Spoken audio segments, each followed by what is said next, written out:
Olá pessoal, hoje o vídeo vai ser bem diferente. Eu pedi para que as pessoas me enviassem seus questionamentos através de grupos no Facebook. E eu recebi muitas dúvidas interessantes e gostaria de tirar essas dúvidas agora em vídeo com vocês. Gostaria de saber sobre o cultivo da Phalaenopsis. Eu tinha duas e uma não vingou. Tenho dificuldade de cuidar delas em relação à luminosidade e rega, porque são plantas com uma mistura de musgo e fibra de coco. Será que estou fazendo certo?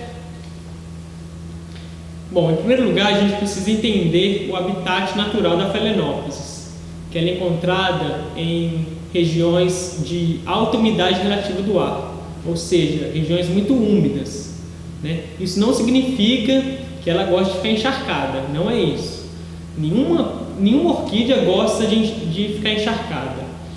Muito pelo contrário, ela gosta de ter aeração. O substrato encharcado, ele sufoca as raízes e as mata.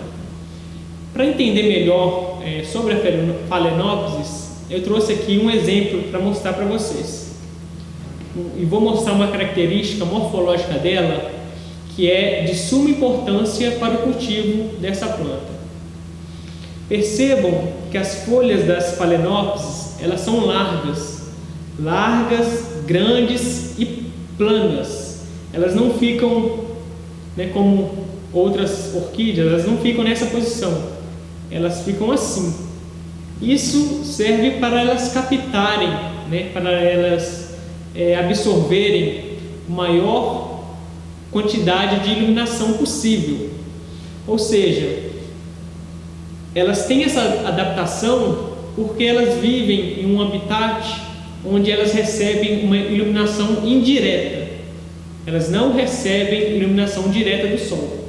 Então elas se adaptaram em ficarem largas, grandes e planas, para que o sol incida em maior quantidade na folha.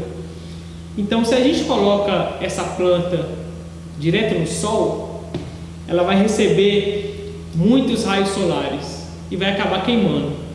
Então, esse é um aspecto morfológico de suma importância, porque por aqui a gente já sabe que a gente não pode pôr essa planta direto no sol, porque ela vai receber muitos raios solares. Fibra de coco e musgo são bons elementos para ela, porque são substratos que conseguem reter bastante água. Mas eu aconselharia colocar um substrato de aeração, um substrato para dar mais equilíbrio, não ficar só nessa absorção de água, um substrato que tem ali ajude a raiz a ter oxigênio. Você pode usar casca de macadâmia, você pode usar carvão vegetal, você pode usar casca de pinos. Então mistura ali o musgo com um desses elementos para quebrar um pouco dessa umidade, para ela não ficar tão molhada, tão úmida.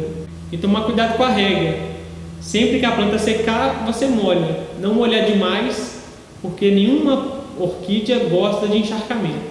Além de colocar a Phalaenopsis em um local que não incida raios solares diretos, em um substrato que retenha mais umidade, é importante que esse local seja bem ventilado também. Você pode ajudar nessa ventilação do substrato fazendo furos no vaso, se ele for de plástico, ou usando vaso de barro com furos, para ajudar nessa aeração do substrato. Uma dica muito importante, eu trouxe aqui um exemplo também, é que muita gente gosta de ver a planta florindo, mas pouca gente sabe o gasto de energia que a Phalaenopsis tem para florir, o gasto que as orquídeas têm para florir. Elas gastam muita energia. Então, por exemplo, nessa planta deu uma haste floral. A primeira haste floral dela é essa aqui. Essa, a segunda e está dando a terceira. Na primeira, a gente cortou aqui e já nasceu uma outra haste. Ou seja, ela floriu uma, duas.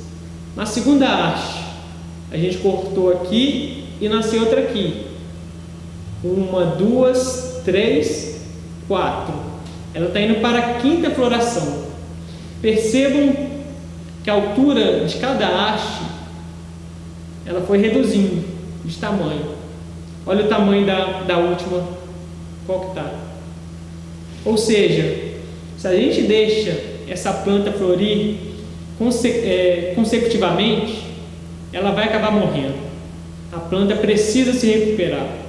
Então, acabou de florir, corte a haste toda, espere que surja outra haste.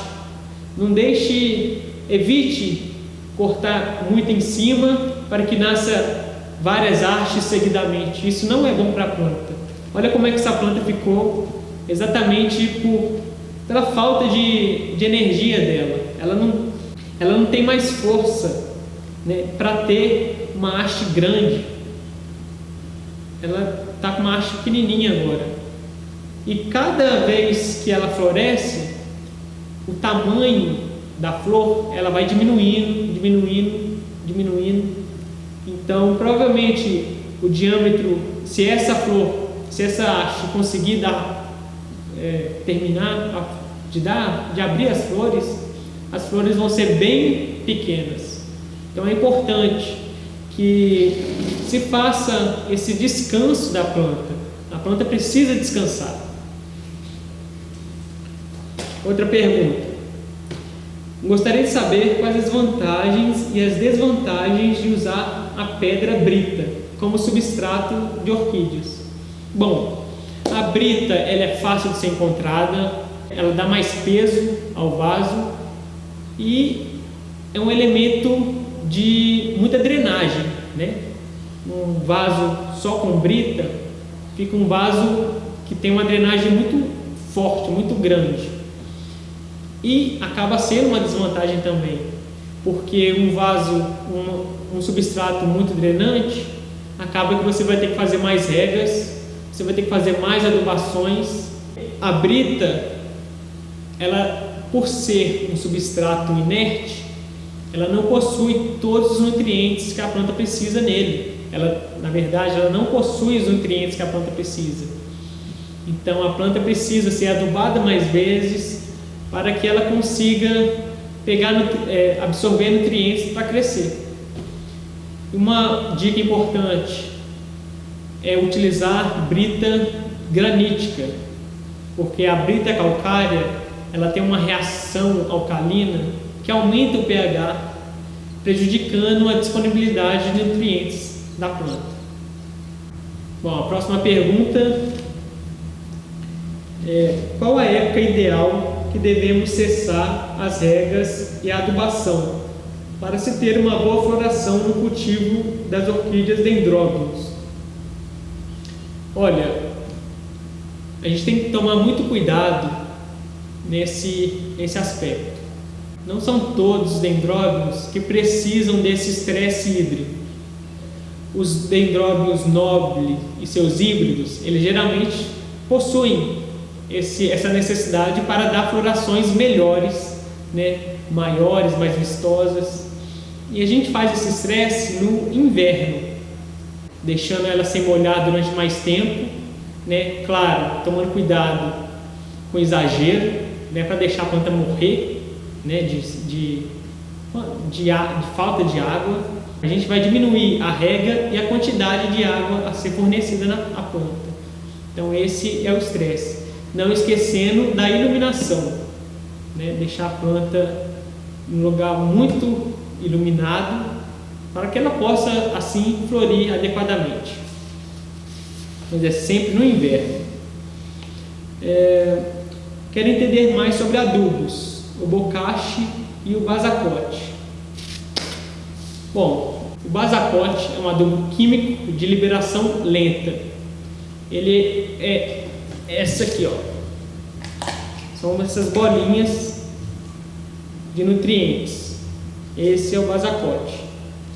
Essas bolinhas elas estão cheias de nutrientes e ao redor dessa bolinha tem uma camada de resina para que os nutrientes fiquem nessa bolinha, né?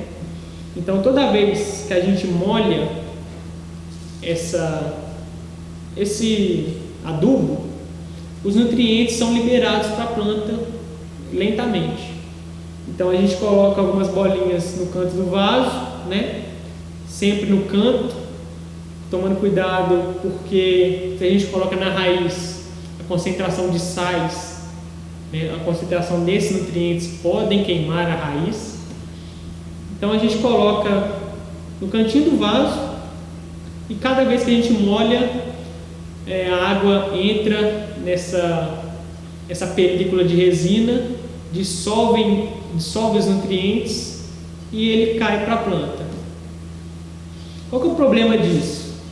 Geralmente os adubos químicos, eles são muito ricos em nitrogênio, fósforo e potássio, NPK. Mas e os outros nutrientes? As plantas, elas precisam de 16 nutrientes ao todo. Não são só o NPK. Desses 16, 3 elas conseguem no ambiente delas, né? É o carbono, hidrogênio e oxigênio. No próprio ambiente já tem. Os outros 13 vão ser fornecidos através de adubo, substrato. Então, só o adubo químico é insuficiente. Alguns adubos químicos, eles possuem outros nutrientes também, mas não são todos que a planta precisa. Se falta um desses 13 elementos, a planta não consegue se desenvolver bem, ela não consegue completar o seu ciclo de vida. Com a deficiência se agravando, ela acaba morrendo. Então, para isso, a gente usa os adubos orgânicos. Os adubos orgânicos, eles possuem todos os nutrientes que a planta precisa. Esse aqui é o bocache do Pergunte Agrônomo, formulado por mim. Ele não possui torta de mamona, que é tóxico para animais, né, por causa da ricina. E ele é bem equilibrado. Eu usei um outro elemento para fornecer nitrogênio, né, em substituição da torta de mamona. O bocache é muito interessante porque ele também tem uma liberação muito lenta. Ele, por ser fermentado, não queima as raízes. E ele tem características muito interessantes, tanto para orquídeas quanto para outros tipos de planta, porque ele cura o solo, ele devolve a vida ao solo, né? Devolve micro-organismos, devolve a estrutura. Então é muito interessante utilizá-lo não só para orquídeas, né? Para qualquer outra planta. Em orquídeas a gente utiliza o adubo a cada 2 meses, assim como o basacote, cada 2, 3 meses, depende do fabricante. Então a gente coloca também uma colherzinha de chá no cantinho do vaso. Então a planta já vai ter todos os elementos necessários para o crescimento dela. O bocache, ele é uma mistura de farelos animais como farinha de osso, né? Animais e vegetais. Farinha de osso, pode usar torta de mamona, pode usar farelo de amendoim, calcário, trigo e outros elementos. Aqui eu coloquei um pouco de carvão também. Então esses elementos, todos esses farelos passam por um processo de fermentação controlada, né, através de micro-organismos eficazes. São micro-organismos específicos, né? Se o adubo não tem esses micro-organismos, ele é um adubo orgânico. Quando ele tem esses micro-organismos e passam pela fermentação, ele vira o bocache. Então essa é a diferença entre um adubo orgânico qualquer e o bocache. São esses micro-organismos eficazes que vão auxiliar, que vão dar mais vida ao solo e ao substrato e vão decompor a matéria orgânica de forma melhor. Vou colocar na descrição do vídeo um artigo que eu fiz só sobre esse bocache, né? do Pergunte ao Agrônomo e mostrar algumas experiências que eu fiz para que vocês possam verificar melhor o funcionamento e tirar qualquer outra dúvida que vocês tiverem. Vamos lá, continuando. Minha maior dúvida é como adubar as orquídeas e quando. É como adubar e quando. Isso vai depender do adubo que você for utilizar. Se for um adubo orgânico, é sempre no cantinho do vaso. Se ele não passar pelo processo de fermentação. Se for bocashi, pode encostar na raiz que não vai queimá-la, mas também coloca no canto do vaso. O basacote também no cantinho do vaso. E tem os adubos foliares, né? Os Peters, que é 10-10-10, 20-20-20, 10-14-10, depende da formulação. Sempre esses números, por exemplo, 10-10-10, é nitrogênio, fósforo, potássio. Nitrogênio é importante para o crescimento da planta.